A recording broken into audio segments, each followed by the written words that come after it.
Lições bíblicas. E o Verbo se fez carne. Jesus sob o olhar do apóstolo do amor. Lição 1. O Verbo que se tornou em carne.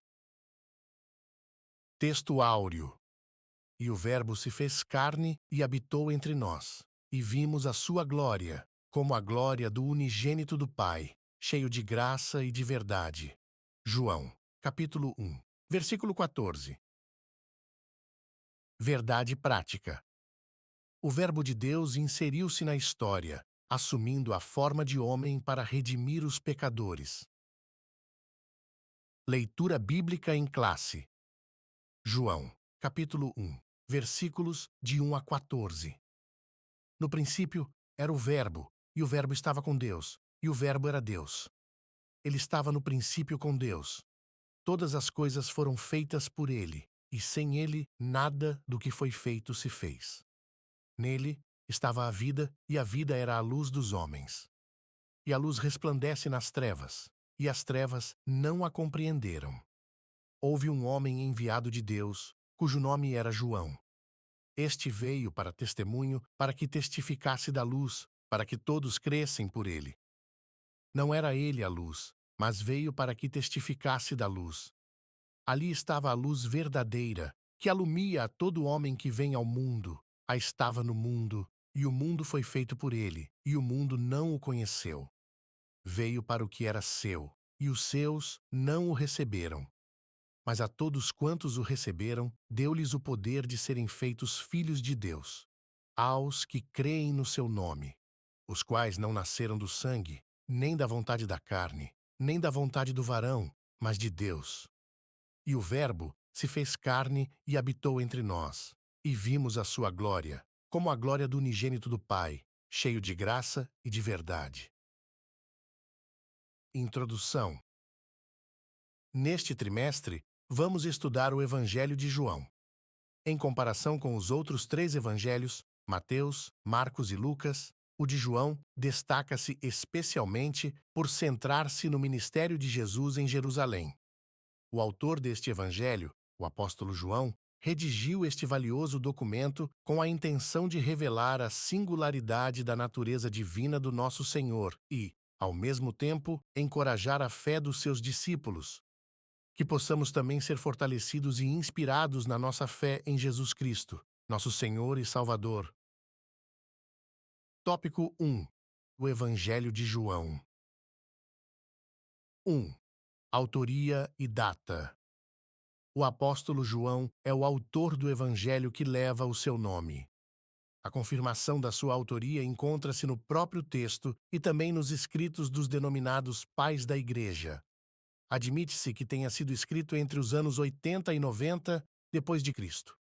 De acordo com estudiosos, o Evangelho de João apresenta uma doutrina genuína sobre a divindade de Jesus Cristo. Assim, as expressões Verbo divino e a palavra que se fez carne são de grande importância neste quarto Evangelho. 2.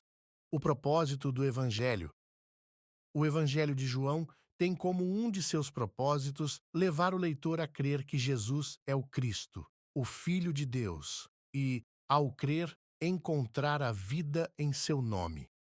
Não é por acaso que os especialistas referem-se à primeira parte do primeiro capítulo como o prólogo de João, ou seja, a apresentação desse Evangelho. Neste trecho, o apóstolo apresenta Jesus como o Filho enviado de Deus ao mundo para fazer parte da história. Assim sendo, o Logos é a palavra encarnada. 3. A natureza de Jesus. Apesar de o Evangelho de João sublinhar de forma clara a dimensão divina de Jesus, o apóstolo também aborda a sua natureza humana. Neste sentido, o Evangelho não só realça a divindade de Jesus como Filho de Deus, mas também discute a sua humanidade por meio da morte expiatória do nosso Senhor, em favor dos pecados da humanidade. Em João, tanto a divindade quanto a humanidade de Jesus são afirmadas. Sinopse 1. O Evangelho de João foi redigido com o propósito de nos fazer crer que Jesus é o Verbo divino e, por consequência, termos vida nele. Tópico 2. Jesus, o Verbo de Deus. 1. A revelação que ultrapassa o passado. Quando o apóstolo João redigiu a introdução do primeiro capítulo do seu evangelho, no princípio era o Verbo. É provável que tenha como referência Gênesis, capítulo 1, versículo 1. Esse primeiro versículo do evangelho mostra que o Verbo é Deus no princípio, possuindo assim uma existência infinita, ou seja, não tem começo nem fim. Assim, muito além do passado, desde o princípio, o Verbo já existia com Deus, estava com Deus e é Deus. 2. A natureza fundamental do Verbo. Tal como Deus é eterno, também o Verbo o é. Mais adiante, em Apocalipse, o apóstolo João descreve o Verbo como o Alfa e o Ômega, o princípio e o fim. Diz o Senhor, que é, que era e que há de vir, o Todo-Poderoso. Assim, conforme seu evangelho, o evangelista apresenta Jesus como o Logos de Deus, a palavra encarnada que habita entre os homens. Portanto, enquanto Verbo encarnado, Jesus é reconhecido por muitos e adorado como Deus. 3. No princípio era o Verbo. Conforme já referimos, no grego do Novo Testamento, a palavra que se traduz por verbo é logos e significa palavra. O conceito de logos traz consigo a noção de expressão tanto da razão quanto da linguagem. Nesse sentido, a forma mais adequada de compreender este termo relaciona-se com as maneiras pelas quais Deus se manifesta ao ser humano.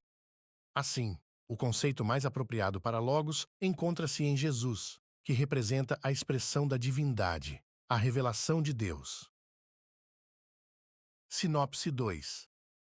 O Evangelho de João retrata Jesus como o Verbo divino que se fez presente na história.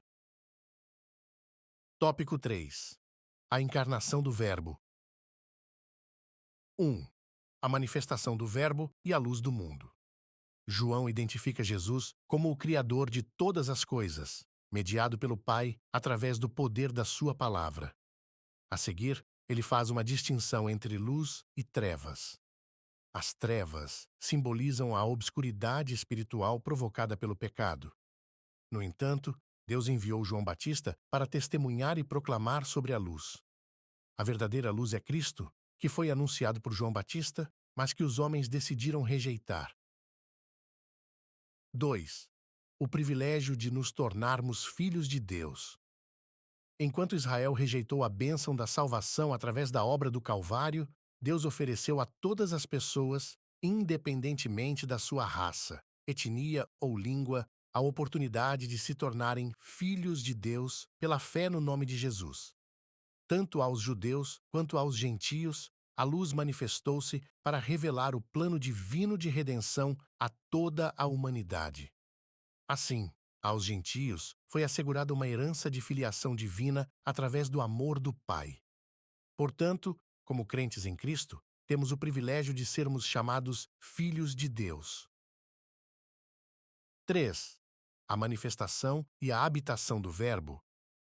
A frase "o Verbo se fez carne" sugere a humanização de Deus, que passou a viver entre os homens. O termo verbo possui uma conotação muito mais rica e profunda do que qualquer conceito filosófico. Deus entrou na história.